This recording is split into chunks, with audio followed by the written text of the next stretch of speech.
Coaches, Rick from the Art of Tennis here. Welcome back to episode 2 of the Art of Tennis YouTube channel.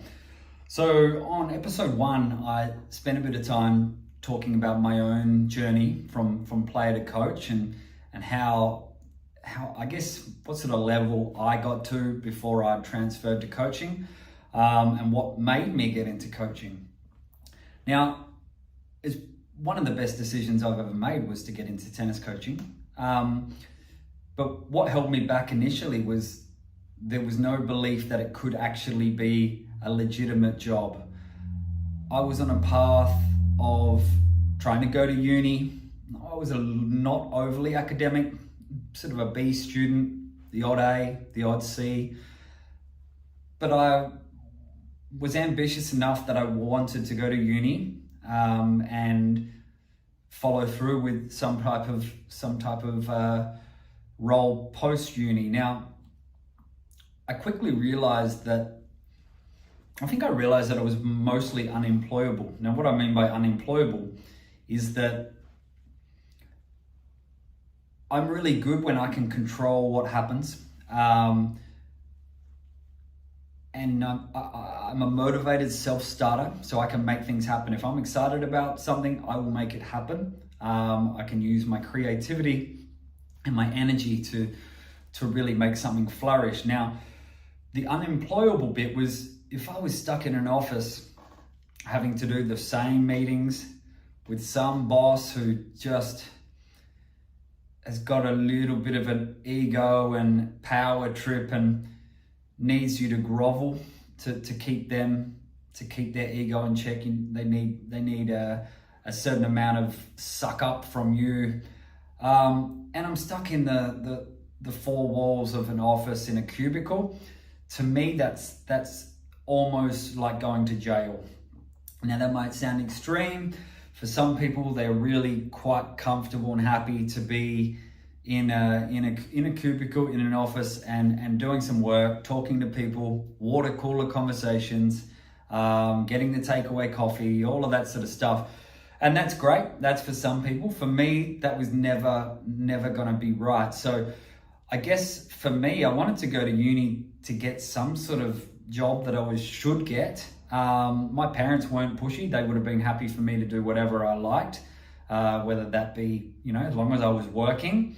They wouldn't have minded if I got a trade, if I got any type of job, really.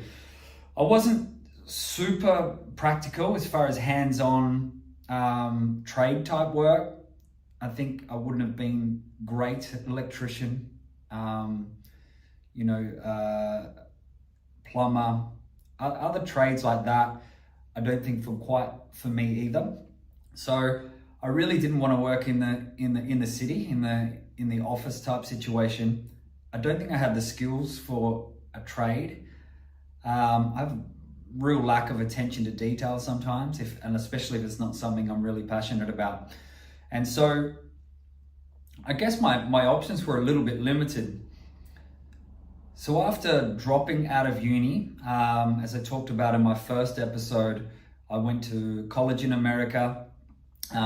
Did a year there, came back, did 6 months at uni in South Australia of it was international business marketing, which mostly I did that. I wanted to get into that because the 4th year was overseas. So you're allowed to you go to Canada or England and do your 4th year overseas. So I think I really chose that because the option of going away sounded fun.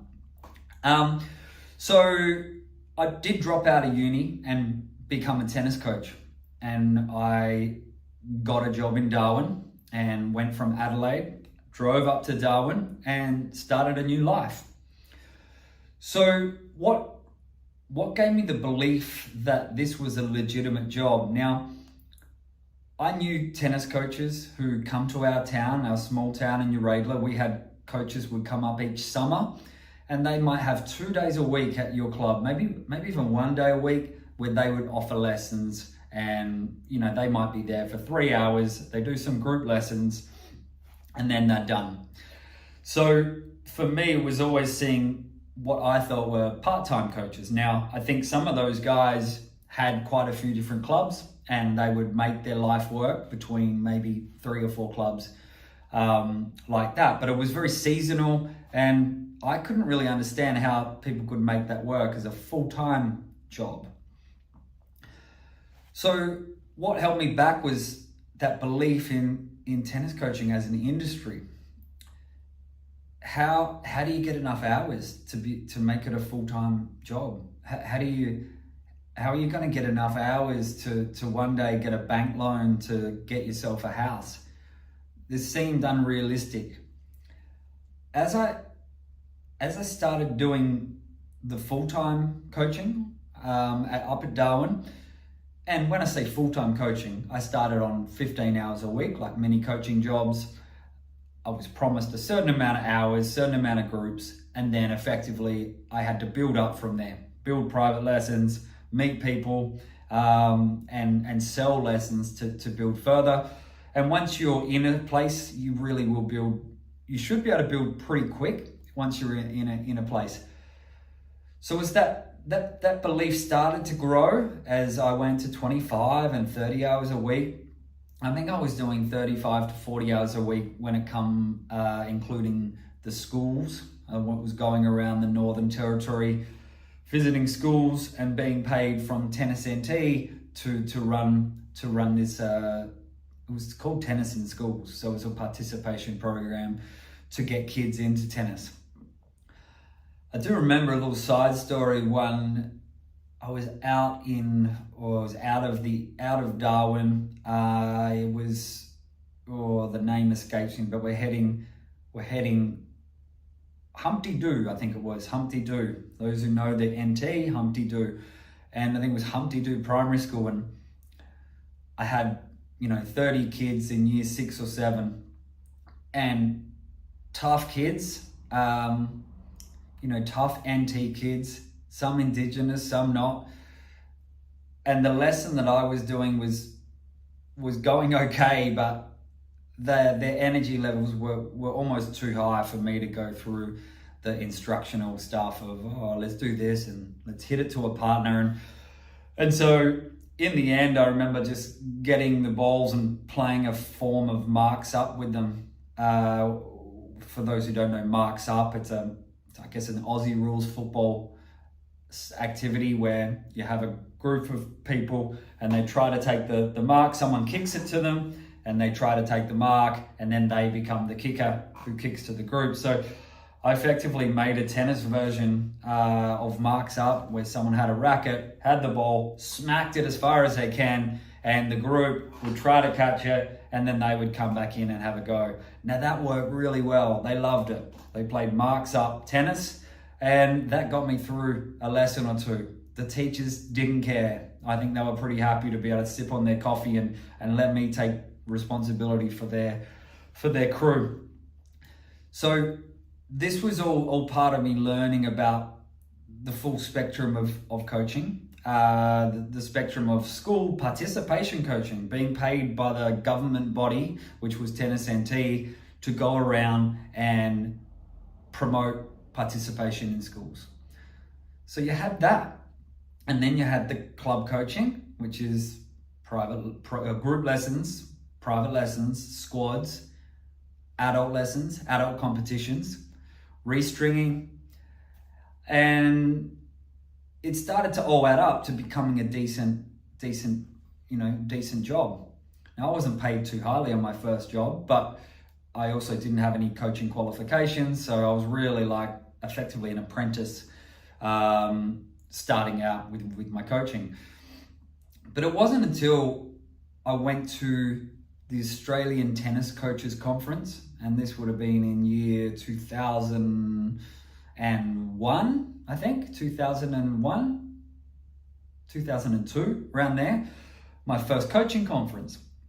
And I went there, and there's speakers and all these tennis coaches. And I was like, wow. And I knew a bunch in the NT. There's not a big population, so I knew a few coaches there, a lot of really, really good tennis people there at the time. I knew coaches in Adelaide. Not all of them were full-time. And to actually go to Melbourne and it was held before the Australian Open, and see all these coaches looking and listening to people lecture and chat about, whether it's technical improvements, tactical improvements, physical, mental, or just the life of a tennis coach. That really was the point. I went, okay, cool. This is a legitimate industry, a legitimate job, and I want to learn as much as I can to become as good as I can at this. Because I guess like when you drop out of uni, I was concerned that I'm a little bit of a failure. I had concerns that I really wasn't going to find something, whether tennis coaching was really going to be enough, or was I just heading up to Darwin to have fun, go to the markets barefoot, swim in waterfalls, check out backpacker girls, and really just, I had to question whether I was there for the right reasons or whether I was just doing it because I didn't know what else to do. But as I got there and understood that there was a legitimate industry, that coaching conference really, really helped. And it made me commit to the job. And I think a lot of coaches don't fully commit. Maybe the part-time coaches in year 12, maybe they're at uni and they do a few hours, and really all they're doing is passing the time to get a little bit of money. But they're not really learning about how to become better at it. They're not learning about what do coaches need to do, what's going to be pathways to help their player over a 10-year journey. What are some things coaches need to consider, like things like massage and keeping their body in good condition. And then on the business side, of course, how do you build clients, right? There's a sales component to building clients. And so the conference was really a really great step towards believing in the industry and coaching 25, 30, 35, 40 hours a week. Suddenly I was earning okay money and enough to pay rent and save a little bit and spend a little bit, and it become a legitimate industry in my own head. And once I discovered that it was a legitimate industry, or once I come to that conclusion in my mind, then I really went to town with trying to learn more about it. Now that started with what was called the level 1 coaching course up in the NT, which I was doing, which was really interesting. There was, I think, 3 of us doing the course. So we had, a very good tennis coach who effectively over a kitchen table, we would talk about different parts of coaching. And he opened up different things in my mind, like what's your philosophy on coaching and things like this. But it didn't stop there for me. The course was great, but there were books to read. And I remember I was reading books on coaches, not just tennis coaches, but what about all the great coaches in the world. And a lot of them were NFL coaches, basketball coaches, and what makes the great coaches. So I was reading those type of books. I remember getting around that time the Bollettieri book. And Bollettieri, like all good Americans, know how to hype things up, get the most out of something. I'm not saying this in a bad way. Actually, I think it's a really great trait of Americans. They take something, they know how to hype it up to make it look and sound as good as possible.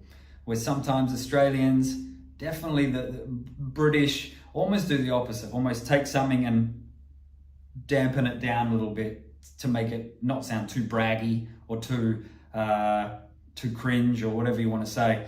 So ballistic backhands. I remember Nick's ballistic backhands, and I remember Nick Bollettieri's sonic serves. And for me, my brain really, really loved that. And I was like, ballistic backhand, sonic serve. And he had his methods on how to do it and, what had worked for him with all his players. So I was reading about these coaches, reading Bollettieri books, other tennis coaching books. I can't remember them all. But this study really did work. And having the practical application of putting it straight on the court the next day, that's how I could turbocharge my learning. I'd mentioned in the first episode that the counselor at my uni told me that maybe I'm the type of person to get a job and then study for that job so you have the practical part. So it's not so theoretical, and it's study that you can apply straight away. And I think the counselor was right. And for me, my coaching got better. It got better and better, and I watched players get better and better. And everything I was learning, maybe I was making some mistakes, but I was applying it. And as a coach, I was growing at a rapid rate. Okay, I went from being someone who really didn't understand much to really, at least I was experimenting with different things to try, technically, tactically, physically, mentally. So that was when I first started going, okay, this is a legitimate industry, and I want to be the best. I want to be as good as I can be. Now, coming from my playing background, I had some insecurities, to be honest, that I wasn't a good enough player to become a good tennis coach. I played Division II college tennis. I had some junior. I got to nationals at a 14-year-old level, but just didn't play many tournaments, 15, 16, 17. I was a good player, but I really wasn't ever in that tier one of players in my state for, kids my age. And that gave me I had some insecurities around that. So I guess I had to get over the fact of those insecurities, and I was good enough. I was good enough to be a coach, but you just need to understand that there's different levels of coaching. Now, to introduce tennis to a 3 or 4-year-old, you do not need to be a tour player. To introduce tennis to an 8-year-old, you do not need to be a tour player. To train a tour player, I think it helps if you have tour player experience. So I started to get some perspective on how I could help a lot of people who were certainly kids, adults up to intermediate, kids up to competition level, club or pennants, whatever you want to call it.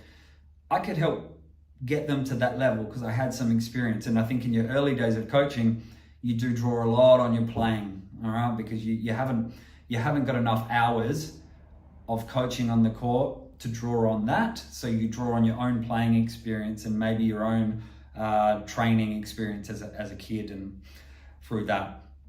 But the belief in myself that I am good enough to become a good tennis coach, the belief in the industry, that this is a legitimate industry.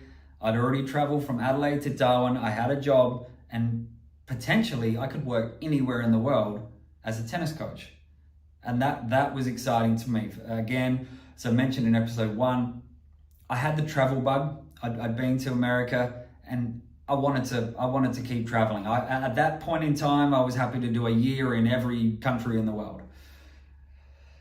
So that was the point, 21, 22, around that age, where I committed to becoming the best coach I could be.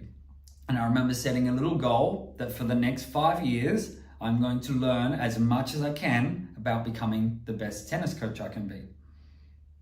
And that involved the courses, that involved reading. At the time, there were even CDs that you could listen to with different information. Not as easy as it is now, where you can go onto YouTube and get an unlimited amount of resources. It's just mind-blowingly different now. And not that I'm exactly ancient, but born in 1981, we were tapes to CDs and books. So that was it. That was when I really knuckled down to committing to my craft, is the best way I can put it. So I think that's enough.